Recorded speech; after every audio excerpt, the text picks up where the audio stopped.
इसलिए भगवान ने आंखें मूंद ली, लेकिन ऋषि मुनि तो पीछे लग गए नारायण के और कहने लगे कृष्ण से, पूतना को देखकर आपकी आंखें बंद हैं, आपने आंखें मीच ली अथवा मूंद ली, कुछ और अर्थ होगा इसका, ऐसा हो नहीं सकता।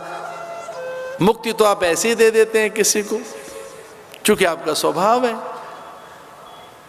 अब ज्यादा ही उलझने लगे ब्रह्मज्ञानी और वो एक तर्क देने लगे, सन्मुख हुए जीव जब जब ही, जन्म कोटि अगर ना सही तब ही।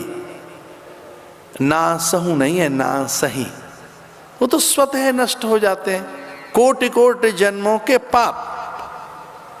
सन्मुख हुए जीव मुहि जब ही, जैसे ही कोई जीव मेरे सामने आता है तो उसके करोड़ों जन्मों के पाप मिट जाते हैं। तो फिर आंख बंद करके और क्या देना चाहते हो?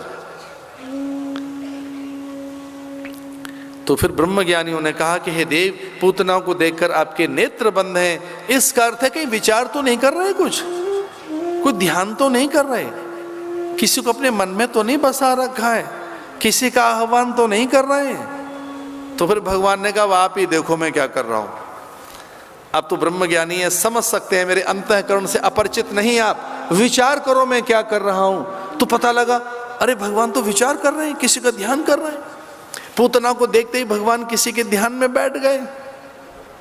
और कोई मुझसे पूछे कि पलक बंद करके सबसे पहले किसका ध्यान करोगे, कोई मुझसे पूछे कि आंखें मूंद कर सबसे पहले किसका ध्यान करोगे, तो मैं आंखें बंद कर पलक मूंद कर सबसे पहले अपने गुरु का ध्यान करूंगा, गणेश का ध्यान करूंगा। देव नियंता नियति प्रकृति, और जिससे ये सर्वस्व है, ऐसे प्रभु का, अपने इष्ट का ध्यान करूंगा। लेकिन आंख मुदते ही जो मेरे प्रथम प्रणाम हैं वो मेरे गुरु को समर्पित होते हैं। आंखें खोलकर अथवा आंखें बंद करके जो प्रथम पूजा का अधिकार है वो तो गुरु पादुकाओं का स्मरण ही है, गुरुदेव का, परम गुरुदेव का, परमेष्ठ गुरु का, परात्पर गुरु का। ऐसा कहा गया कि गुरु का स्मरण करो, फिर परम गुरुदेव का स्मरण करो, फिर परमेष्ठ गुरु का, परात्पर गुरु का, और परात्पर गुरु कोई और नहीं, स्वयं ईश्वर ही है। तो ब्रह्मज्ञानियों ने विचार करते हुए देखा कि भगवान नारायण पूतना को देखकर आंख बंद कर रहे हैं मुक्ति देने के लिए नहीं, अथवा उसकी कामासक्ति विकृति के लिए नहीं, फिर वो तो महादेव का ध्यान कर रहे हैं कि आपने वचन दिया था आ जाइए। गाढ़ं कराभ्याम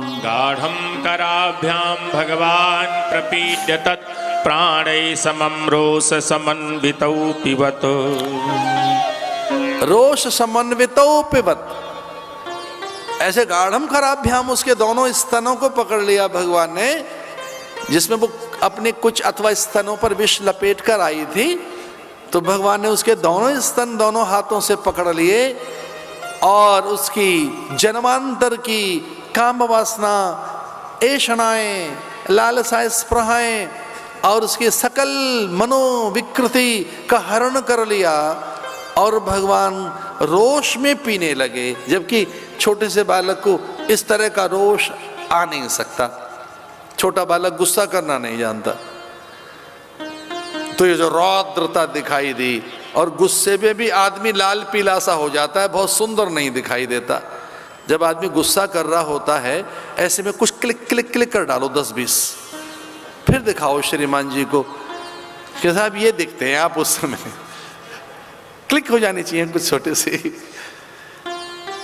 अब गुस्से में तो आदमी लाल पीला होता है, आड़ा तिरछा हो जाता है, कुछ विचित्र सा ही दिखता है, ऐसा लगता है हिरण्याक्ष और हिरण्याकश्यपु के कुल से है, ये पूतना के वंश से है। क्रोध में तो आदमी कहां ढंग का दिखता है। भगवान बड़े सुंदर दिख रहे हैं, ऋषि बड़े विचित्र अनुभूति से घिरे हुए हैं। ये हो क्या रहा है ठाकुर को, ये क्रोध में ही बड़ा सुंदर दिख रहा है। गाढ़ं कराभ्याम, बहुत क्रोध में और आवेश में रौद्रता आ गई, रुद्र आ गया उस समय। और जानते हो सबसे गोरा कौन है?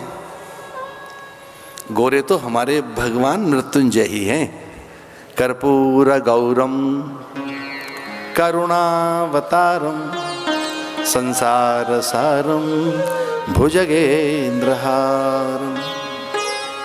सदा वसंतम। वो कौन है? कर्पूर गौरम अघोरेभ्य घोरेभ्य घोर घोर तरेभ्य, जो घोर से घोर और अघोर भी रहकर, मुंडों की माल पहनकर, भुजंग धारण कर, भस्मा विभूत होकर, शमशान में रहकर भी जो सबसे सुंदर है, चिताग्नि से भस्म निकाल कर भी, स्मशान में रहकर भी जो बहुत सुंदर है। क्यों? क्योंकि समाधि है उसके पास, वो इसलिए शुभ है। तो जो रोष समन्वितौ पिबत, तो जो कुछ रोष जैसा दिख भी रहा है, वो रुद्र स्वयं भगवान महादेव हैं। तो इस समन्वित प्रयास भगवान महादेव को लगा कि इनका कोई भरोसा नहीं, ये आनंद के अतिरिक्त में विषपान न कर लें, इसलिए जिह्वा पर मैं बैठ जाता हूं, मैं स्वयं आ जाता हूं इनमें, तो विषपान मैं कर लूंगा, ये मुक्ति दान दे दे। मैंने मुक्त करना है ना, पूतना का उद्धार करना है, तो उद्धार आप कर दीजिए। प्राण आप ले लो, यद्यपि प्राण लेने का तो अधिकार यमदूतों का है, लेकिन आप ये भी करना चाहते हैं जन्मांतर की वासनाओं को, कामनाओं को, और भगवान ने उसके ऐषणाओं पर प्रहार कर उसके न केवल प्राण लिए, उसके जन्मांतर की ऐषणाएं छीन ली, और पूतना प्राणहीन होकर धरती पर गिरी, लेकिन उसकी देह से गंध निकल रही थी, सुगंधा, निर्गंधा, निर्वासना। तो पूतना में कोई वासना ही नहीं रही, कामना ही नहीं रही। जब जीव में कोई कामना नहीं रहती तब निश्चिंत हो जाता है, निर्द्वंद हो जाता है। आनंद तो तब है जब कोई कामना ही नहीं, और कोई कामना लिए बैठे हैं तो क्रोध होगा, कामना की पूर्ति नहीं हुई तो लोभ क्रोध में व्यक्ति दुखी होता है। इसलिए पूतना का अद्भुत संस्कार किया ब्रजवासियों ने। गौ माता की पूंछ लेकर नंद बाबा ने उनके ऊपर से हिलाई के देखो ये क्या हुआ, बड़ी विचित्र ये कोई स्त्री आई और निशाचरी हमारे यहाँ आ गई।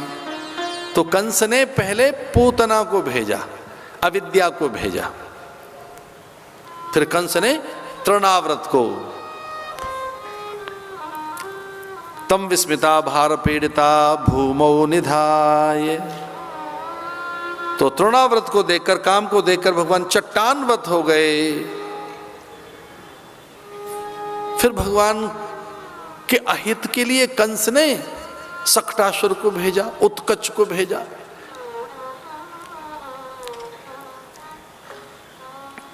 वो दिखाई नहीं दिया कि कहां है, क्योंकि वो अहंकार है। वो कभी कभी उनके आसपास दिखाई देता है जो साधन व्रती नहीं है, जो साधक नहीं है, जो हरि गुरु भक्त नहीं है, जिनमें आत्मानुशासन नहीं है, उनमें कभी कभी दिखाई देता है। कब? जब उनके पास पदार्थों का अतिरेक हो, जब वस्तु संपदा को अपनी मानने लगे, पदार्थों की प्रचुरता, वस्तुओं की बहुलता में वाहनों की लंबी कतार खड़ी हो जाए, गगनचुंबी अट्टालिकाएं आपकी बन जाएं, इहलोक और परलोक की सकल संपदा आपके अधीन हो, और फिर भी अभिमान आपको ना आए, तो समझ लेना भगवान की कृपा आप पर ही है। ये कृपा को मैं परिभाषित कर रहा हूं। कृपा क्या है? कृपा का अर्थ क्या है? कि आप में अहमन्यता न रहे, आवेश न रहे, आप जड़ न हो जाएं, किसी का अहित न कर दें, किसी के अधिकारों का हनन न कर दें। यही तो अनुग्रह है ईश का। ईश अनुग्रह का अर्थ अट्टालिकाओं का बनना नहीं है, वाहनों की लंबी कतार खड़ा होना नहीं है।